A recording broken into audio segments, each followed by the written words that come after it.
Okay, I think we're here. And thankfully, with a little help from Eric this time, I won't have any more technical difficulties as I did a couple weeks ago.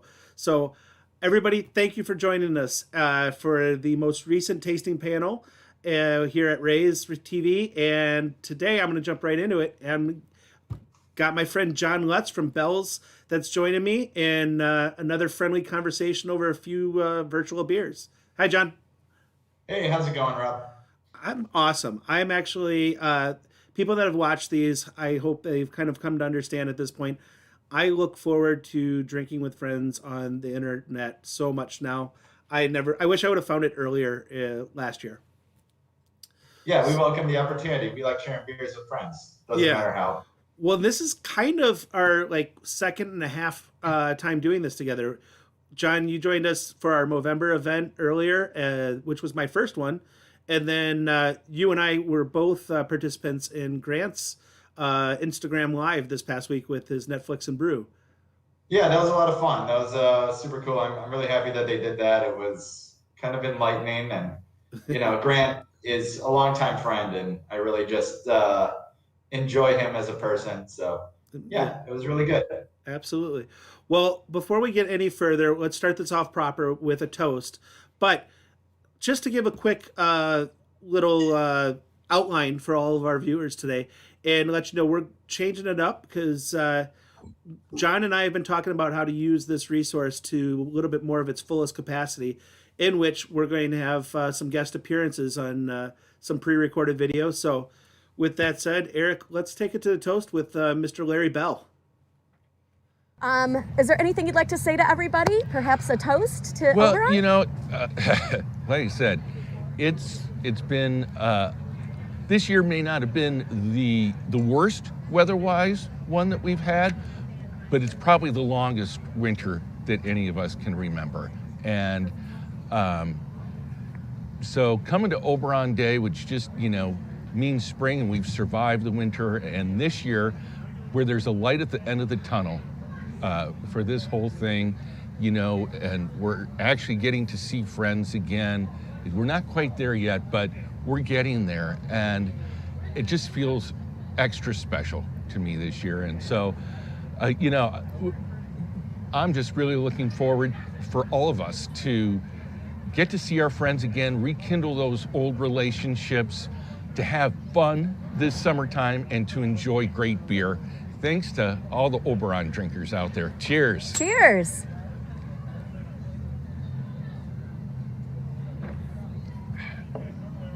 "70 degrees on Oberon Day. How great is this?" Isn't this awesome?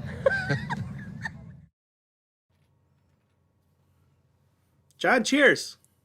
Hey, cheers, Rob. Cheers, everybody. That was a nice little message from our founder, President Larry Bell.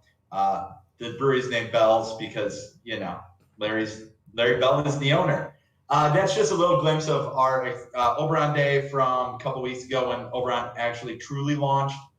We were very much blessed with some nice weather as opposed to, the rain that is happening right now currently. But, at least we have a little sunshine in our glass with Oberon, which is awesome. And it was a great Oberon Day for us this year. That happened on the 23rd, and they just had a great time in Kalamazoo. Everyone stayed safe and distant, and we were very fortunate to have a large beer garden that allowed a limited number of patrons to join us and celebrate an Oberon Day, which was huge because I think Larry touched on it, but we didn't get to have this celebration last year, and it pretty much broke all of our hearts. So to be able to have Oberons with everybody again this year was really awesome.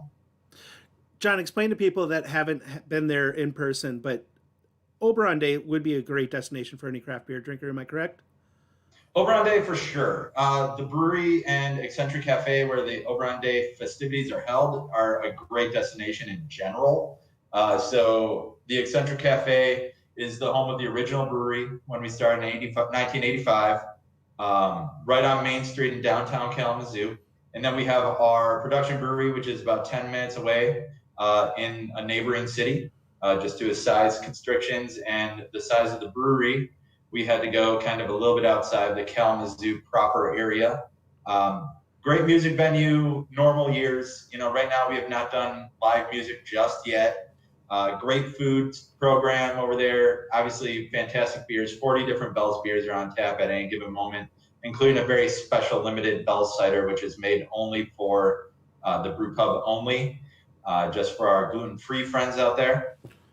And yeah, we have pretty much three major events every year surrounding the beers. We have Oberon Day, we also have the Hop Slam release, and we also have our eccentric day, which is one of those that Eccentric Day celebrates the eccentricity of all of us and is the namesake for the actual brew pub, the Eccentric Cafe. Basically, come as you are, not. Come as what you want to be. Come as what your inner soul has always wanted to be. Whether that's a beer rep or a firefighter or a cowboy or just a punk rocker, who cares? Just come as however you want to come, and everyone's dressed up having a good time, and it's pretty great. I do have more questions about Larry, but before I do it, let's kick it back to another vid that we have with Larry, introducing a more in-depth conversation about Oberon the brand. So one moment here. I went for a hike in Muir Woods, and I bought this this carving out there. It was from a fallen tree, so it was all groovy. Nobody cut down a tree. And it was this piece of wood that the artist had carved this face into. So I asked the artist to do her son and then use the face of this piece of art. People come in here and they look at all the masks and face I have. That one is one of the tiniest ones and kind of doesn't show off very much, but it's probably the most important one that we have in here because that's really the face of Oberon.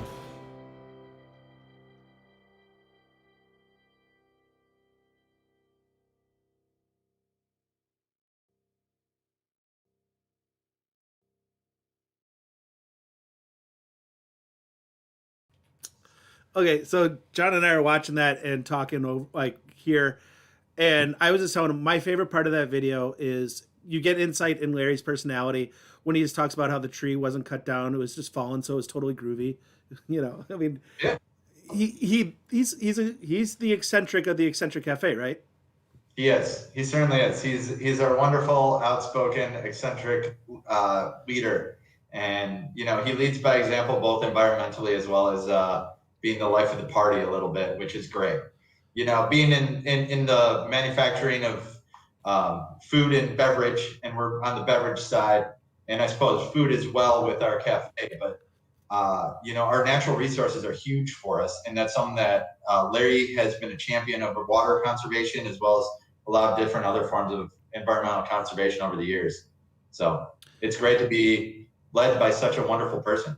Nice. Do you think that your guys are in a community in the state of Michigan that with other craft brewers that support the same kind of mission?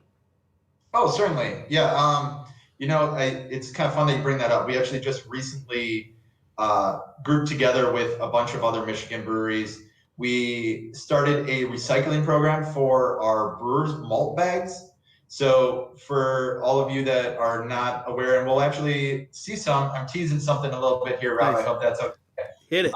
We will see a shot of some brewers' bags and how the malt that comes to us from the manufacturers is packaged.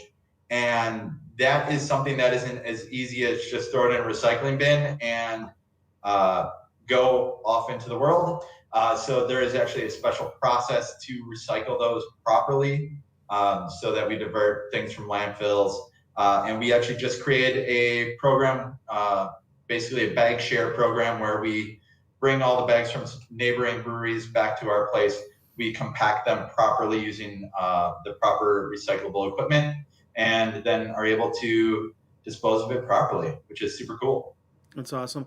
I should state my opinion right away about the state of Michigan when it comes to the craft beer world, and that is that it's got to be considered at least one of the top 3 states for beer. And I say it because of, really Larry didn't just found Bell's Brewery, but he really founded probably the movement in your little neck of the woods.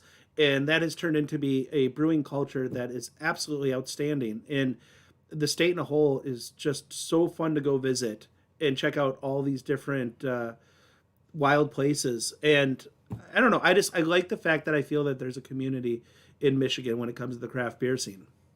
There certainly is. And I think one of the things that really kind of sets it apart, especially as we talk kind of like our demographic here in Wisconsin, Wisconsin native, born and bred, love our home state.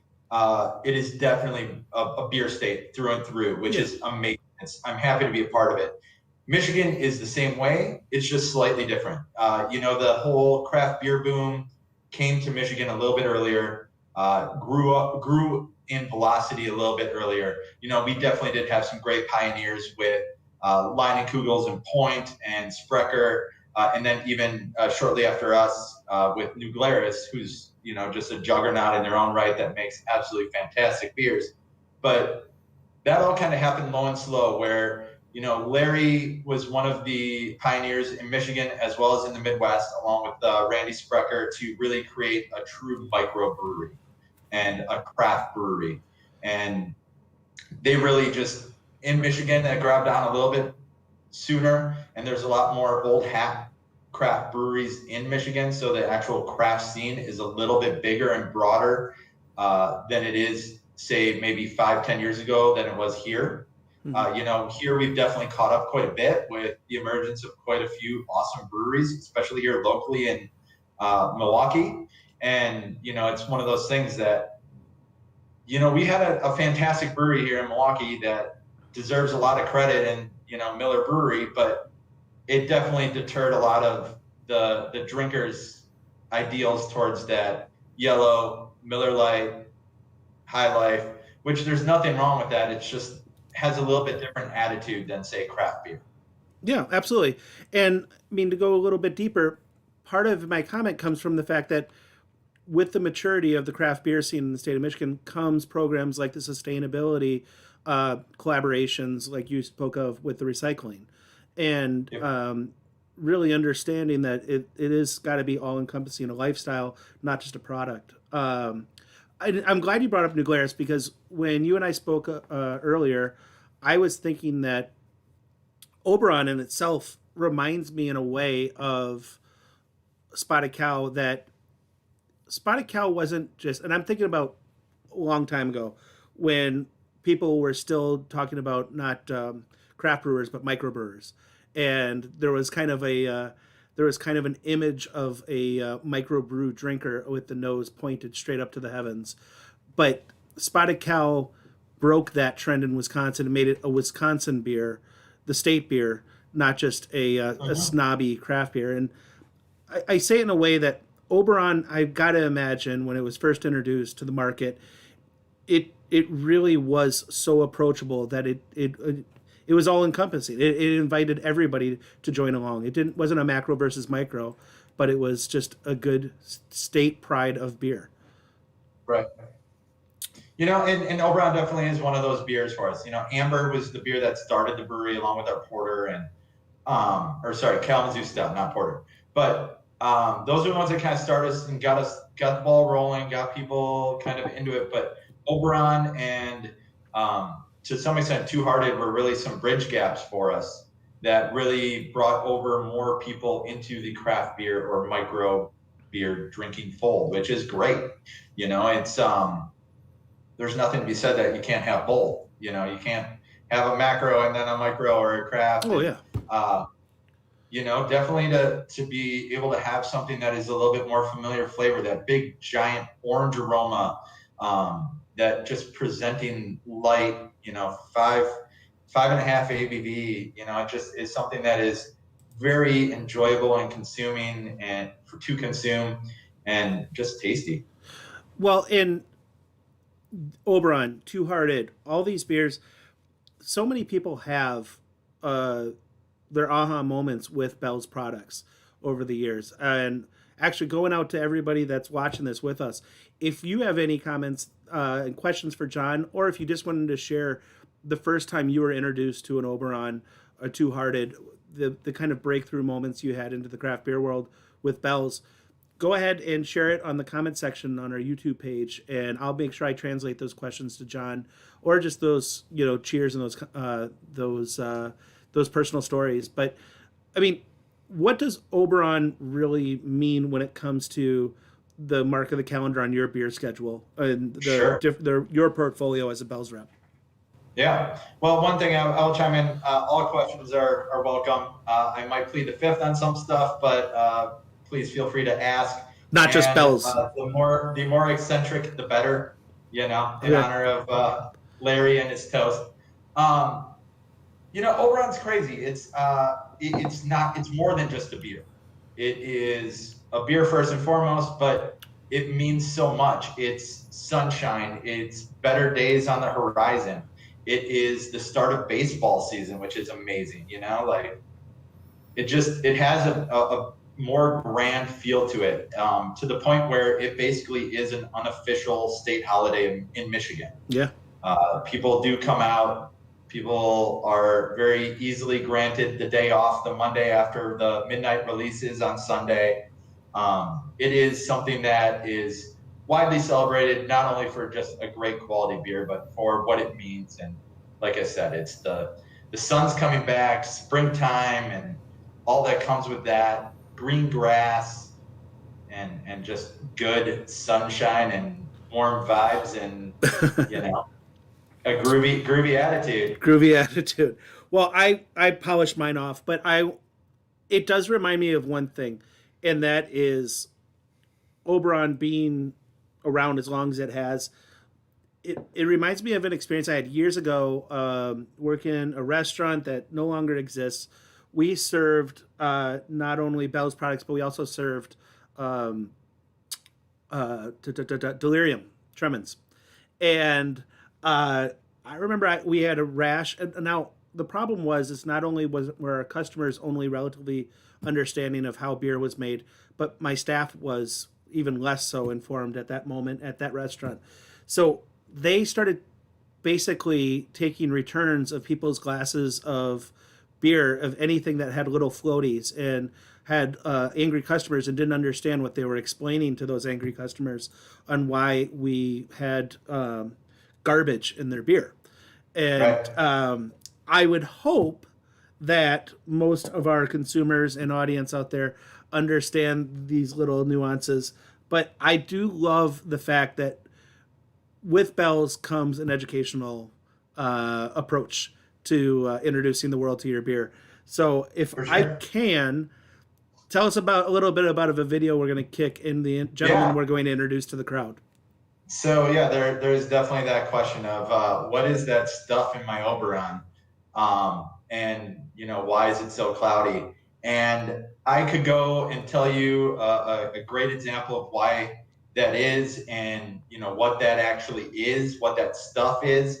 But I'm actually gonna let our head of brewing, head of operations, the man who wrote the book Malt. And I'm not even just doing a weird intro title. He literally wrote the brewer's technical manual for malt. And his name is John Mallett. He, along with Larry, are two of the wonderful reasons why I have a job today. And I will let him explain what exactly that stuff in your Oberon is. Nice. Hi, I'm John Mallett, Director of Operations at Bell's, and one of the questions we sometimes get is, what's that stuff in the bottom of my Oberon? And let me show you that this is a bottle of Oberon, and you can see in the bottom we've got some stuff. So what is it? And the short answer is, it's a combination of yeast and protein. And protein is just a part of the beer. All beer has protein in it. We make wheat beer. Wheat beer has a little bit of extra protein. On top of that, we have yeast. Now, yeast is one of the 4 ingredients in beer, along with malt, hops, and water. Yeast will either be filtered out at the brewery, or in the case of Bell's, we love to make unfiltered beers. We feel it has a little bit more flavor and body, and therefore we leave it in there. Over time, that yeast can settle out in the bottle, and then we get the question, what is that stuff? If you get a bottle of Oberon and there's a visible layer of sediment on the bottom, again, that is protein and yeast, and what do you do about it? Well, some people prefer that flavor, and they might swirl the bottle and get all of that sort of suspended and back in the glass. Other people prefer to decant and pour. Either way is fine. It's really personal preference. Personally, I drink it with the yeast in it. You see a bottle with additional sediment in it, there's nothing wrong. It's perfectly natural. As a matter of fact, it really is what makes Oberon Oberon.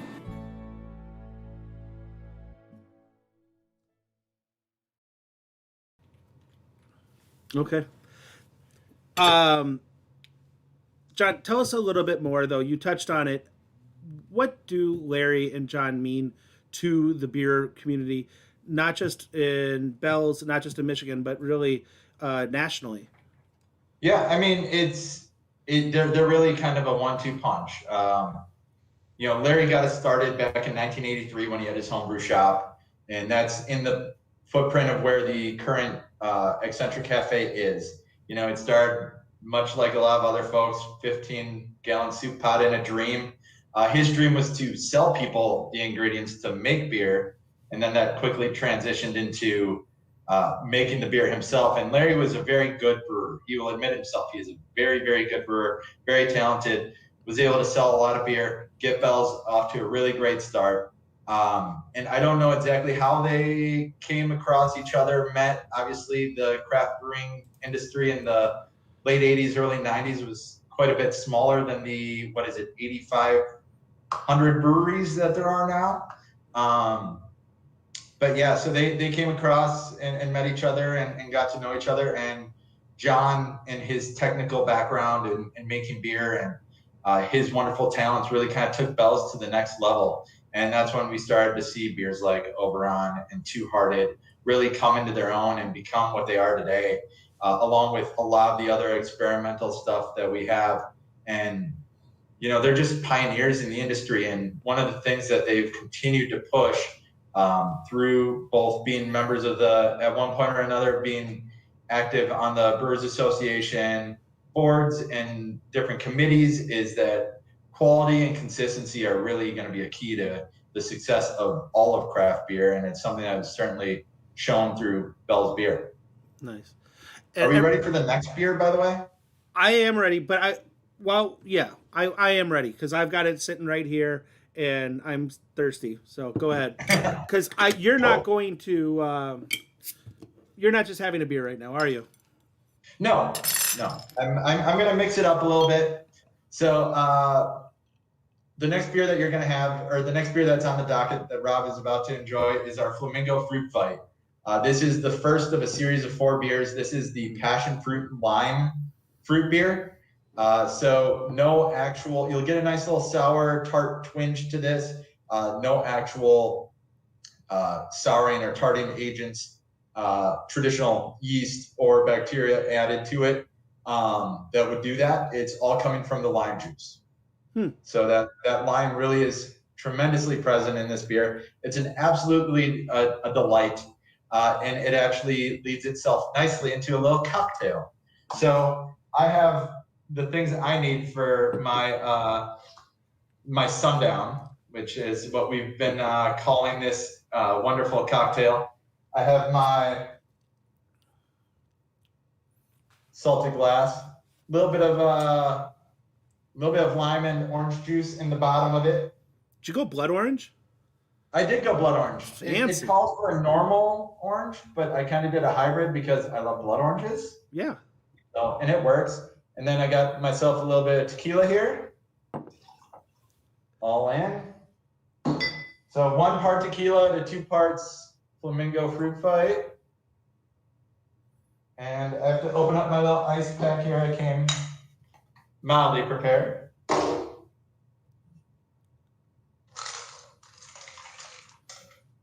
There you have it. There's my little sundown. So Nice little tasty treat. But as I mentioned, Flamingo Fruit Fight, it's part of a series of beers this year. In years past, we've pretty much only done the passion fruit lime version, which is absolutely wonderful. I hope everybody out there is enjoying it. We're also going to be coming out with a few different flavors. The next one is going to be a lemon lime, which is I'm very excited for. I definitely love that style for sure. Nice. I love it. As a fan of the Madison Forward, I hope Flamingo Fruit Fight becomes the official beer of the Flamingos out soccer team out in Madison. This is crushable, absolutely crushable. What's the For ABV? sure. 5%. Okay. What was? Do you know what John's first beer was with Bell's? Do not. No? Sorry. No, that's okay. I was just curious. Oh. You were just talking about like him coming in. It really, just to give a little introduction of where we're going with our conversation for the crowd, we're going to go ahead and take actually a virtual tour. Again, as I said, John and I talking about how we can really use these resources more than our average just kind of beer school in the bar. John's got a video to take us through an official tour in Comstock. But Yep. it's insane to think that this started with a homebrew supply store, and to see 800 barrel fermenters is incredible to me. And I would advise anybody out there, don't wish to grow up to become a brewer, wish to grow up to become an engineer putting together a brewery. Probably make more money. Being a brewer is great though too. I mean, you know, I'm drinking on the job right now, so that's not too bad. I suppose so. Plus, now the nice thing is that these virtual events are all from my house, so I don't have to worry about getting an Uber at the end of the night. Yeah, I always appreciated your efforts in coming back and forth to Tosa. Thanks, John. Yeah. Of course. But Any questions from the neighborhood out there? not quite yet. I'll pass it on to you when they come. But it is just outstanding to find a brewery that celebrates summer. And I'm really kind of thinking about other Michigan breweries. You guys really like summer in Michigan. I mean, Yeah. Shorts gets after it really hard. You guys do. Have you seen the beaches over there? They're great. I actually was selling some to some customers downstairs in the store today. So I haven't had it yet. You like it? No, I mean, literally the beaches in Michigan are much nicer. That's actually the Not Aloha beaches. No, that's the name of Shorts their product. But no, actually I haven't. I actually regret that I have a sister and brother-in-law that used to live in Michigan. I thought I used to be the best husband in the world to tell my wife, let's go to Michigan anytime you want to visit your sister, because I would just leave them alone and go on brewery tours all the time. And they unfortunately moved back to Wisconsin. So I got to find good reasons to go visit Michigan again. But yeah, actually just getting back into the Flamingo Fruit Fight, which after a couple more of these is going to be hard to say. The color is gorgeous. It really is. It's really rich in color. I like it a lot. So using pure passion fruit and lime, you know, it really creates a true color of those ingredients. We don't necessarily fully filter that one. So it creates a ton of flavor. It's definitely one of those beers that might not technically be what you would think of when you think of a beer, but it's absolutely delicious. And I'm definitely looking forward to the entire series. So those will be coming out every few months, but we're kicking off with the original. And are they always going to be Flamingo Fruit Fight, or is it going to be? Okay. Yep. I'm actually really intrigued by your cocktail, so I'm going to probably try one. I wish you would have told me earlier, because I would have had one with you, but thanks. Yeah, Anyways. it was a nice little surprise, but yeah, I mean, two parts Flamingo Fruit Fight, 1 part tequila, a little bit of orange and lime, and maybe even a little agave if you want to get a little crazy. Sure. Well, you talked about the Fruit Fight series coming up. What else is coming up on the docket for you guys? So definitely Oberon is a big emphasis here in summertime, but stay tuned. The 5-liter mini kegs of Oberon will be out very soon. We will be also doing a tropical variant of Oberon called Tropical Oberon. That one will be very, very exciting. Cool packaging on that one too. It's very pretty. You know, as you get into the beer industry, you start becoming more and more of a nerd about not only the beer, but the ingredients and then the packaging and everything else. And Yeah, so we have Tropical Oberon coming out. We have the return of a double IPA called Incessant, which is a New England style double IPA, which will be available here in about 2 weeks, I believe. Okay. So yeah, that's kind of what's next on the pipeline. And Double Two Hearted will be back out in this fall, and yeah. Can you tell us what the tropical component is in the Tropical Oberon? I should know them specifically, but I do not. Industry secret. Okay. I believe it is. Please, no one quote me, but I believe it is pineapple, mango, and guava. Cool. But, It's awesome. it's just a nice little tropical bouquet. Speaking for the customers that have been calling on the daily here at Ray's, don't stop making the little mini kegs. People love those. They absolutely love it. And your timing this year is going to be perfect because, I mean, I don't know how you're feeling, but I'm feeling like a lot of backyard barbecues this summer. It's going to be huge coming out of. I can officially say a week and a half into my 2 weeks post second shot. So There you go. I'm so close. I feel so close to inviting people over to the backyard. Nice. Yeah, the mini kegs, they're a true labor of love. They're not necessarily easy to source. The actual mini keg itself, to produce them is a little bit more of a archaic process than the bottling and kegging lines that are flying around at a mile a minute, or actually probably faster than that. Yeah. So it's definitely a labor of love, something that's fun, but it's a giant party in one can that you can share with, anywhere between 1 and 14 or 15 of your favorite friends. Yeah, probably more than to have more than just one. Sure. Yeah, I mean, it's like you guys and Heineken. I can't think of a lot of people that are still doing it, but it's a great package. I'm so glad you guys have that available. I have a question for you personally, John, because we're talking about summertime and all that. Your lifestyle as a rep would normally mean you're kind of kissing your family goodbye for a season full of beer festivals. Are you hearing about beer festivals that are being postponed, canceled, still going on?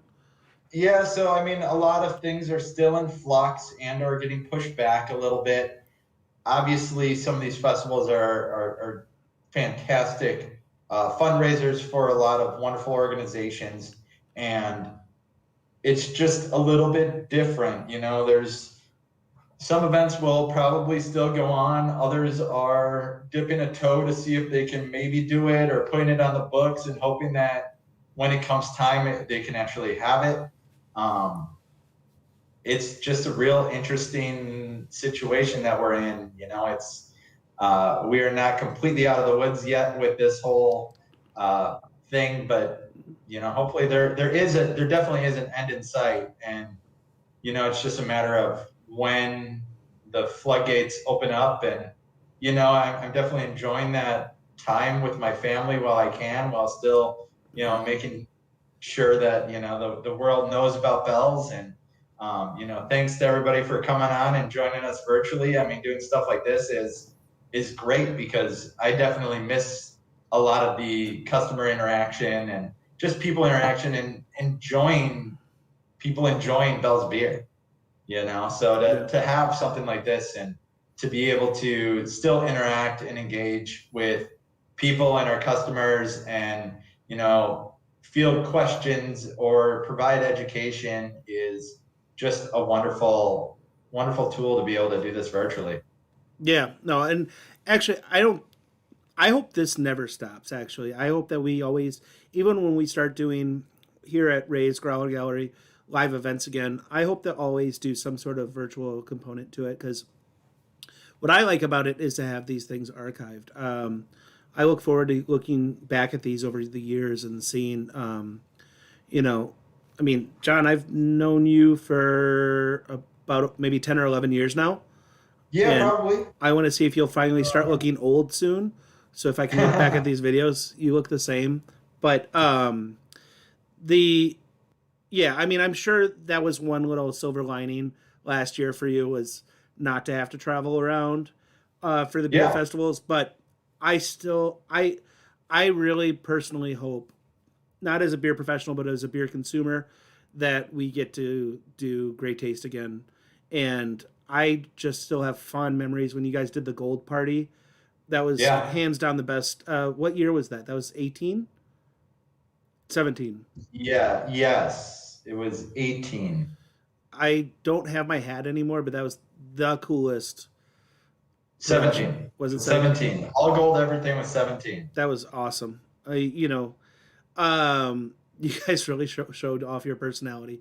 That's a big venue. I hope they can do that one. But I think it is overall important and proper and a good testament to our craft beer community that, in general, nobody's tried to push the envelope and people have been responsible because I think the big thing is that there is a respect factor there and Yeah. a responsibility being shown by the community as a whole to, as much as everybody really wants to get out there and do it all, it's maybe not the best idea just yet, but hopefully soon. So let's get it on the books, and if we can do it, we do it, and if we can't, then we can't. But there's always hopefully next year.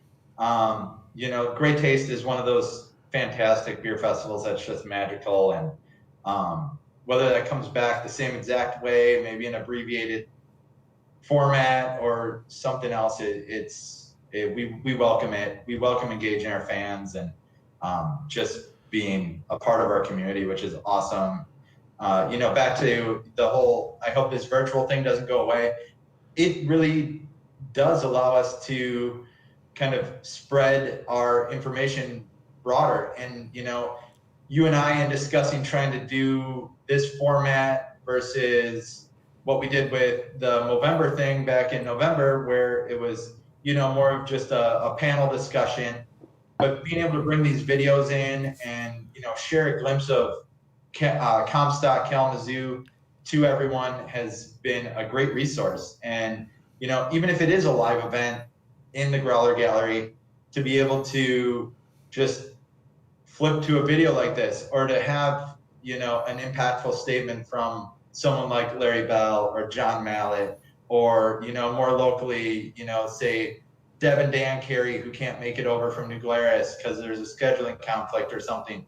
It just really opens up the ability to engage and make a better event all around. Yeah, no, it's been awesome. And like I said in introducing this tonight, I have come to absolutely love these Thursday nights of getting to drink with people on the internet. It's the closest thing that we've had to a bar night, and it's much better than me drinking by myself. So thank you for joining me, John. Yeah, cheers to that. Well, I know you're still sipping on your cocktail there, my friend, but just so I don't feel bad about starting a new beer, tell us a little bit about this guy. Oh, you want to hear about the Gossip? Yeah. So, Juicy Gossip's a newer pale ale that we just kind of released a little bit ago. I'm cracking one with you. Thank you. So Juicy Gossip, nice easygoing pale ale, super juicy as the name would imply. If you were lucky enough to grab one of our Jingle Bells variety packs this past winter, this beer was actually previewed in there, and it had just such an overwhelming thunder of success, and people loved it. I mean, Rob's facial expressions right there just said it all. The aroma is intoxicating. For a beer that I believe is 4.7%, it's got a ton of body, it's got a ton of aroma, it's got a ton of flavor, and it's just the talk of the town. It's the Juicy Gossip. So, No, it is. Hey, I love a good pun. No, the smell in this room is outstanding right now. It is really so inviting and just makes you want to absolutely jump into it. And I want to point out, so Oberon, and I really apologize, I should have looked at earlier, Oberon 5.8. 5.8 is the highest volume alcohol by volume that we've been drinking tonight. it's hilarious to me. John, you've been in the craft beer world for how long now? Probably about, I looked it up the other day, 15 years, 16 15 years. Yeah. It's incredible to me that 15 years ago, a customer would walk into a bar or restaurant and they would order a beer by saying, I want the highest alcohol content, a craft beer, micro beer at that time. Drinker would just give me the highest alcohol by volume that we have. That was the way for a brewery to flex their muscle. And to show such huge flavor, especially in the last two. Oberon, I knew what I was getting into. I love it. It's tried and true. But to do this much flavor, but still with such an elegant product and with restrained alcohol, it that shows brewing excellence. That shows real balance. It's really great. I'm very much happy, and by the way, probably will be a little bit more sober than a lot of these tasting panels that I do by the end. Well, that's for good and bad, you know. And juicy gossip, yeah. I mean, it's one of those things that beer showcases what we are about. We are about balance. We're about quality. We're about consistency. And ultimately, the thing I love about that beer is that in these days of huge aroma beers with not much backbone, maybe some ABV to them, maybe not, but then not a lot of character on the finish. This beer is low in alcohol. It is huge in aroma, and it has a really well put together body that, really just, like you said, flexes our brewers' muscles. And they are geniuses over there. They make my job a lot easier to be able to go out and talk about beers when I know, without a doubt, and a lot of our consumers, customers, fans, they all know that, I don't know if I'm going to necessarily like this beer as a beer, because I might not like those flavors together, but they know that they're at least going to get a fantastic representation of beer. Yeah. So no, there is a lot of faith in that, especially, sometimes when you have to choose a 6-pack for the night and, you don't want to risk it. You want to have that, you want to have a couple of them and really enjoy it. Yep, absolutely. This is the perfect beer, I think, to take on our next step in this process this evening, and that is to go on an official brewery tour. And John and I teased it. We're going to take it. Please, everybody, take the chance to go to Comstock with us and check out the brewery and just see what one little homebrew shop can turn into. Yeah. Enjoy the tour. I highly suggest coming back for an actual physical tour sometime in the near future when we're actually doing physical tours again. But it is probably going to be the fastest brewery tour of a brewery our size you'll ever have. So enjoy. It's a really great video, and I love it. So. Thanks for joining us. We'll do some questions and stuff afterwards too. So we're not going away from you. Just gonna take a little break for a tour. Hey everybody, welcome to Bell's Brewery. My name is Shelly and I'm the tour manager for Bell's. Okay, so let's mask up, put our safety glasses on, and let's head inside and see how we brew beer here at Bell's.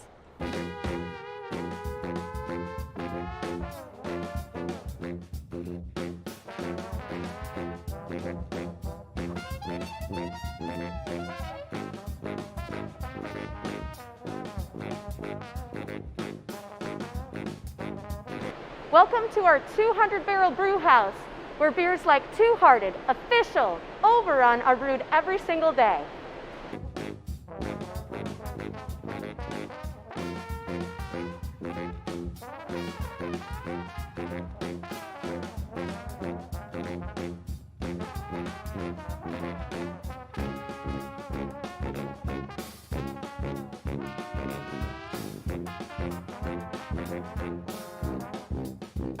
Welcome to our grain handling facility, where we receive 2 to 4 50,000 pounds of malt every single day.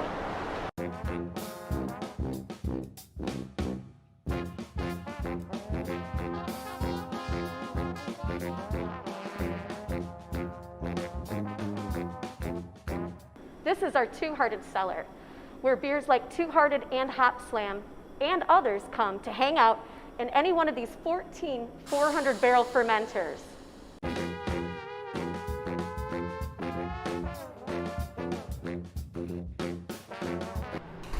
Talk about a cool piece of brewing history. These originally were installed in the Detroit Stroh's Brewing Company back in 1910, and we happen to have a few of them here on hand to continue the legacy of brewing in Michigan.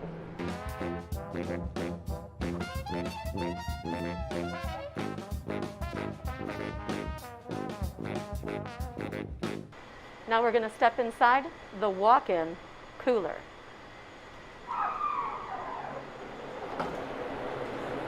What's up? Hey! How you doing? Good. Here we are. This is our daily use hop cooler, where we hold hops that are going to be put into our 200 brew system, probably every 2 to 3 days, refilled from our 6,000 square foot cooler.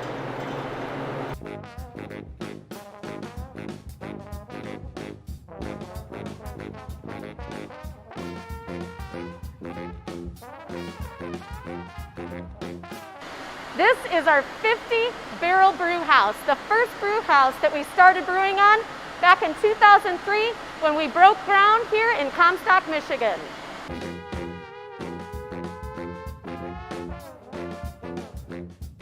This is our yeast propagation system here. Our microbiologist takes very small microscopic amounts of yeast and is able to grow it up into about 10,000 pounds per each one of these barrels. The cool thing about our yeast is it's proprietary to Bell's. The Bell's House Ale yeast is in everything we brew from Two-Hearted to Oberon, as long as it's an ale. And this is our lab.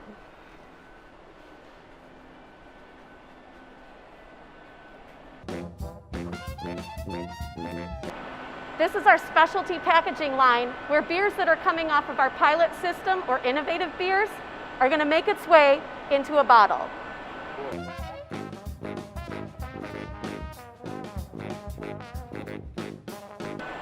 This is our 12-barrel pilot brew system, where we're able to actually try out recipes and create new things, specifically Lighthearted. Lighthearted was the first beer that ever came off of our pilot brew system here.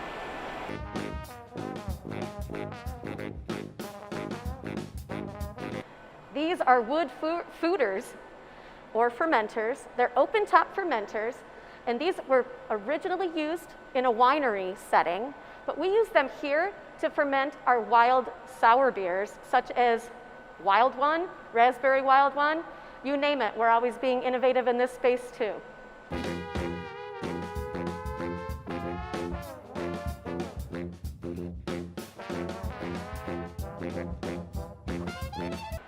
This is the heart of our barrel aging process. What's in these barrels? I don't know. When's it going to be ready? We let the barrels tell us.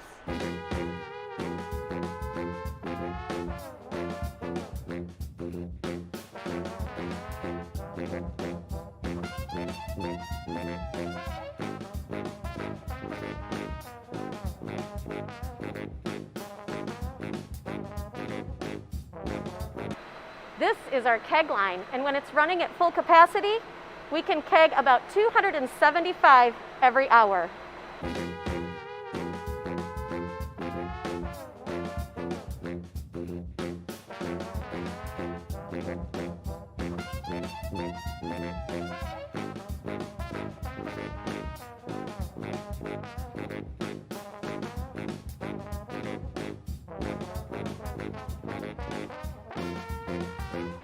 This is our second dry hop cellar.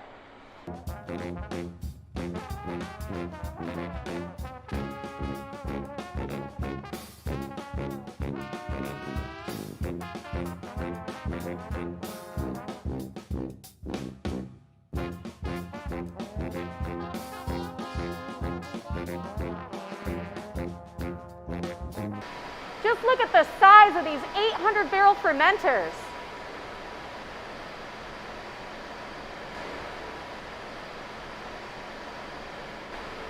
You can see these from outside of our brewery as you're pulling in for your next tour. This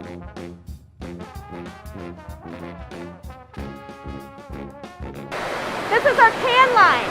And on this can line, we can put out 500 12-ounce cans or 375 16-ounce every single minute.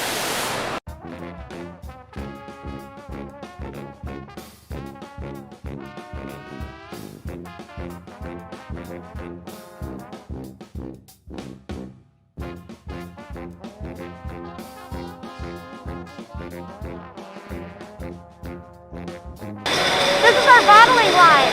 We can bottle 750 bottles every single minute.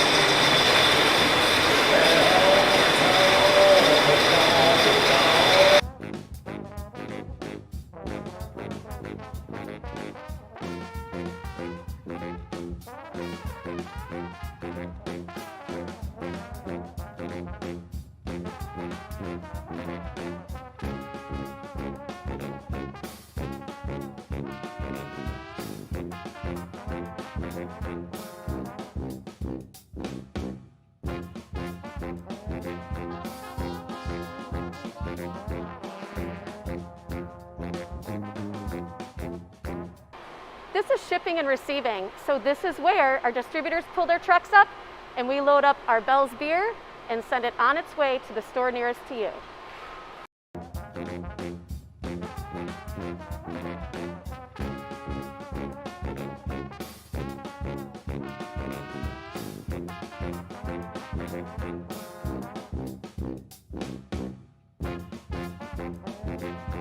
And this is the end of the line. So this is where our beer sits, staged and ready to get loaded onto a truck so that it can make its way to you. My name is Shelly. Again, I want to thank you for joining me on this virtual tour.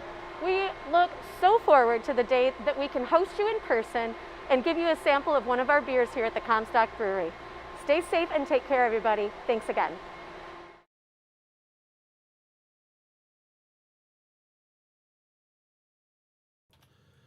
That was awesome. I just, again, just to everybody who's watching, John and I are like talking on the background, watching the video, and I told him I've now watched that video about a half dozen times. The fermenter size just still blows me away. Yeah, it's great. I mean, you know, one of my favorite facts, and they don't actually like touch on it, is that the brewery is a quarter of a mile long. So you guys just ran a quarter of a mile in 8 minutes.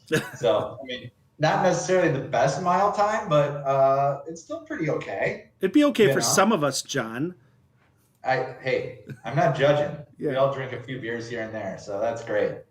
Yeah, you know, it's really amazing when you think that over 35 years now, 36, coming up on 36 now that we're in 2021, but over that length of time, you know, we've grown from a 15-gallon soup pot to that, and it's pretty remarkable. And you know, that is our only brewery that brews Bell's beer. Of many years, or a few years ago, the state of Michigan allowed us to be able to. They changed some laws, and you could make a second brewery. Larry chose to open up Upper Hand in Escanaba, Michigan, which is in the UP. So if you're ever up that way, check that out. That's our sister brewery. You know, he really started out by piecing together dairy tanks and, like I said, a soup pot and whatever he could get whatever equipment he could get to. He'd Frankenstein things together to keep the brewery going and growing and growing to the point where you can see that we have actual fermenters that are for a specific beer in Two Hearted, which surprisingly enough, you know, Rob, we haven't really even talked about Two Hearted tonight, which is remarkable considering it is, you know, one of the top beers in all of America, especially the top IPA. You know, many different lists. Most importantly to us is the American Homebrewers Association names Two Hearted and Bell's both the #1 beer and brewery for the 4th straight year this year, which was a great accomplishment. And that is really just homebrewers and fans that vote for that, but it's thousands of them across the country. So that one really truly means a lot. But for us to not really talk about Two Hearted, and we have these low conical fermenters just to increase surface area for our hops, so that you can really get that big, tiny, pungent aroma in that 7% IPA. That's just delicious. It is truly a testament to how magical beer can be, and all the little nuances that really go into what makes a good beer great. Talking about Two Hearted for a second as an example, you guys as a brewery mean so many different things to so many different people. I'm sure to some people, when you're out in the field selling the beer, visiting spots, you're the Two Hearted Brewery, obviously. Sure. Some people probably don't even realize it's Bell's Brewery, but it's just a Bell's Two Hearted Brewery.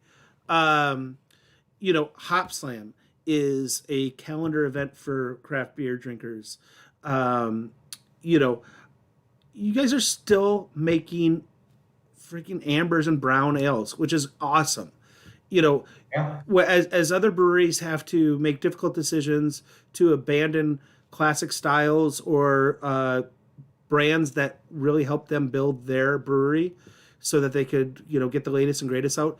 You guys are doing everything. You're maintaining the brand while you're still innovating.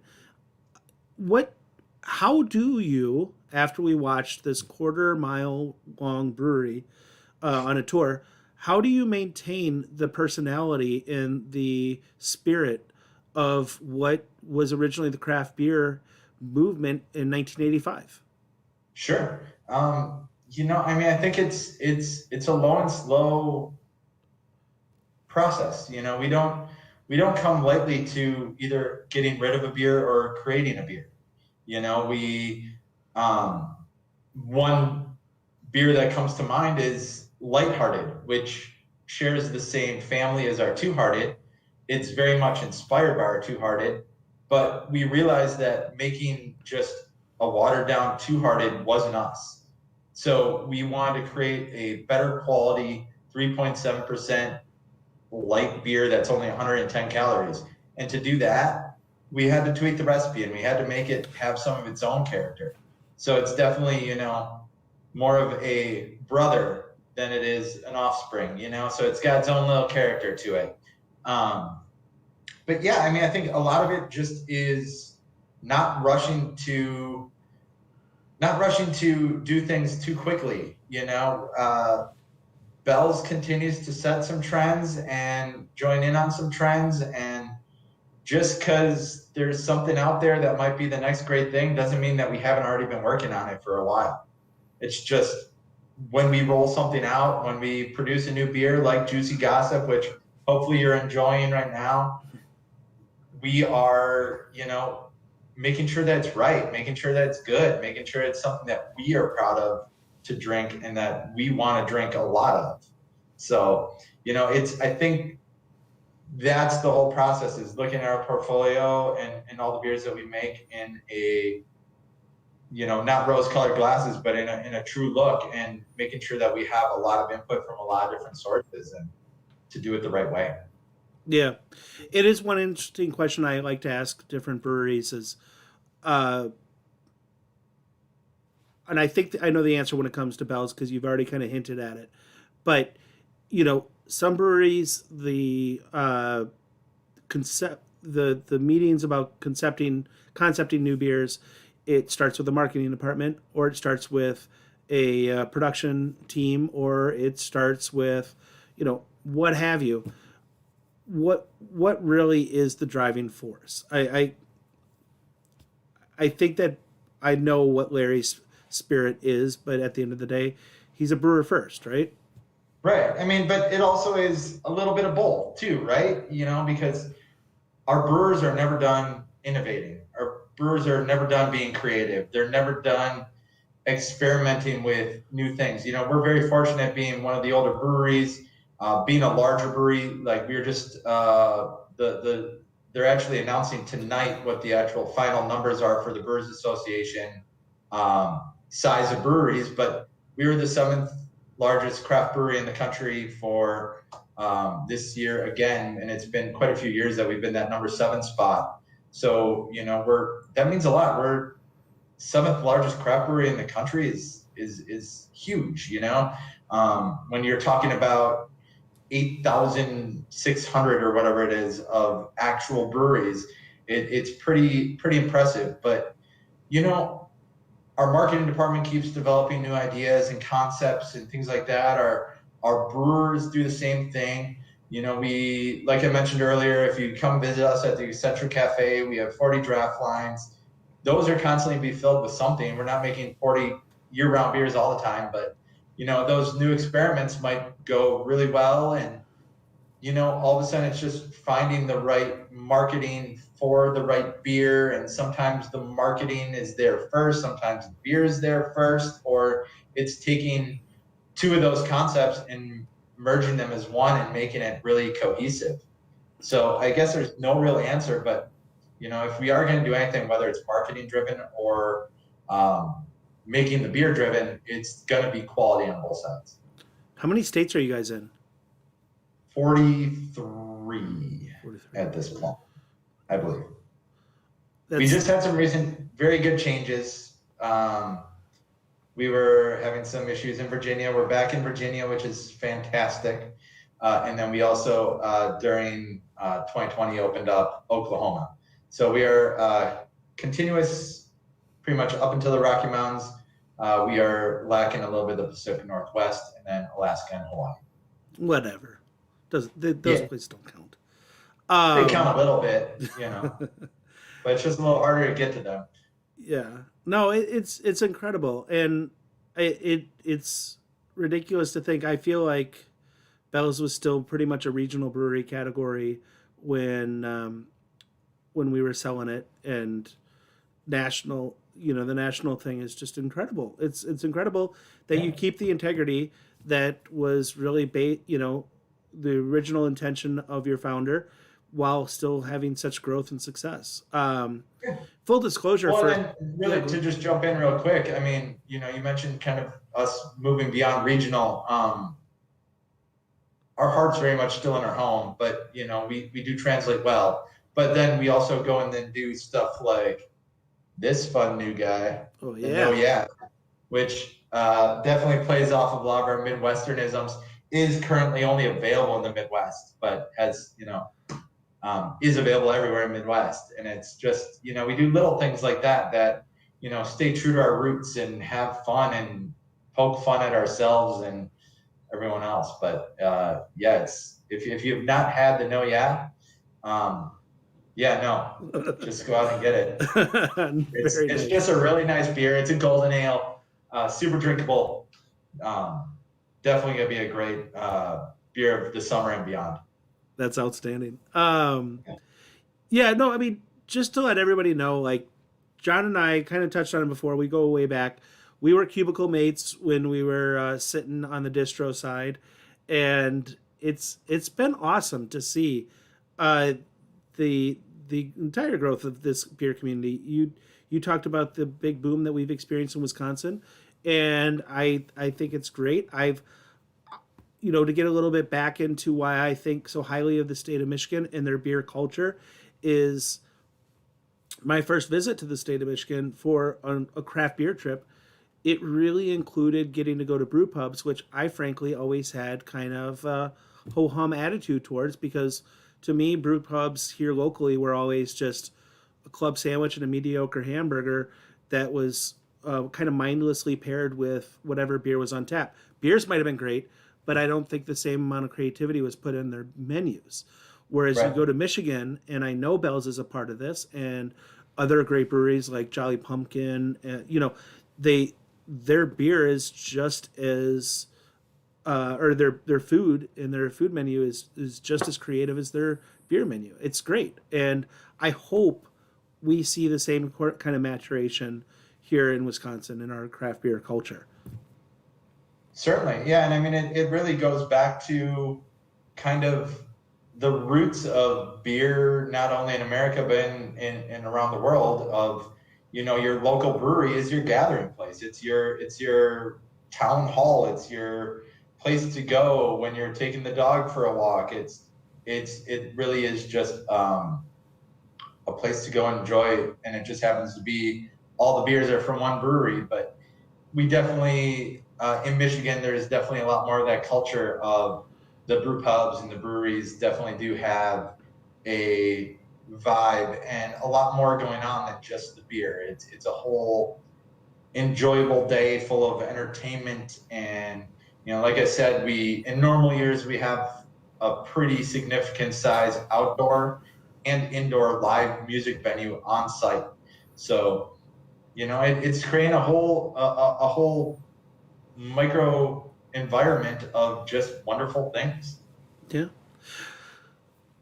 John, one of the biggest things I've said in the last year for our industry and anything else is we don't have to kind of sit back and let the current environment affect us. We can be creative and find new ways to get our message out. I know you've been really good about it. And a couple of the chili trails that you set up. What if you want to explain that, or just what do you have on the horizon as far as what you're doing in your world here?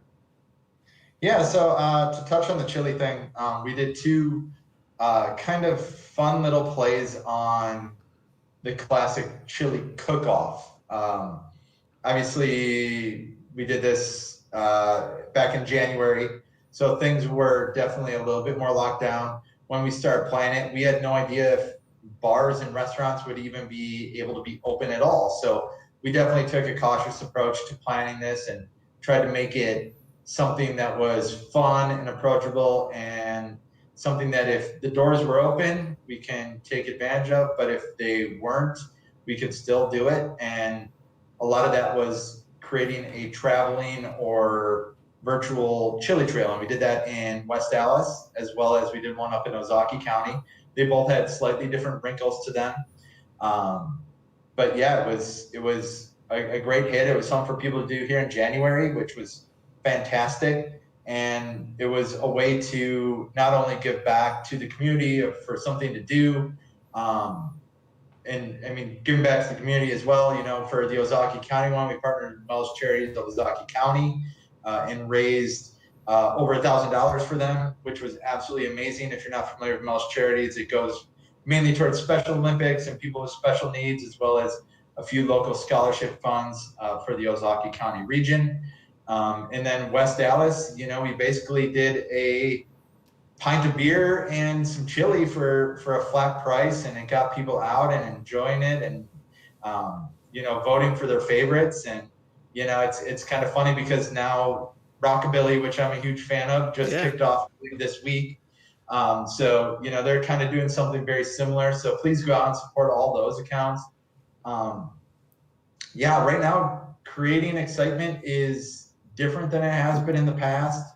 Like I said, we're happy that we were able to launch Oberon again this year, and we've done that, and we've partnered with some local accounts where, basically if you are in there and you drink a Bell's beer, you can have the opportunity to, maybe win a little something from us or from the bar.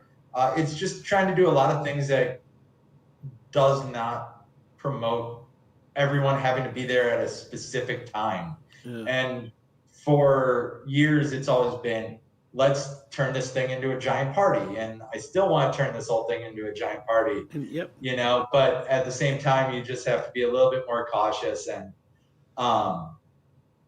but there's ways to do it. There's still a lot of fun opportunities to make sure that people can enjoy themselves and have a good time, whether that's possibly some beer and food events that we have on the horizon or that we've done in the past, things like the chili cook-off or something, a spin-off of that.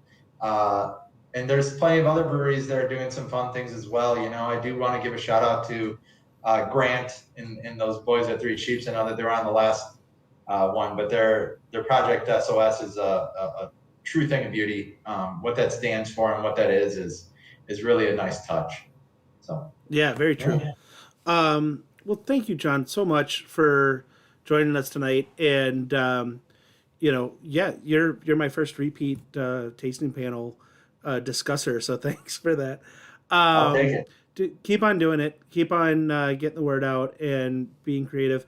It is always funny that we become party promoters as much as beer educators. So keep on doing it. So thank you for everybody who joined us, and yeah, keep on drinking. See ya.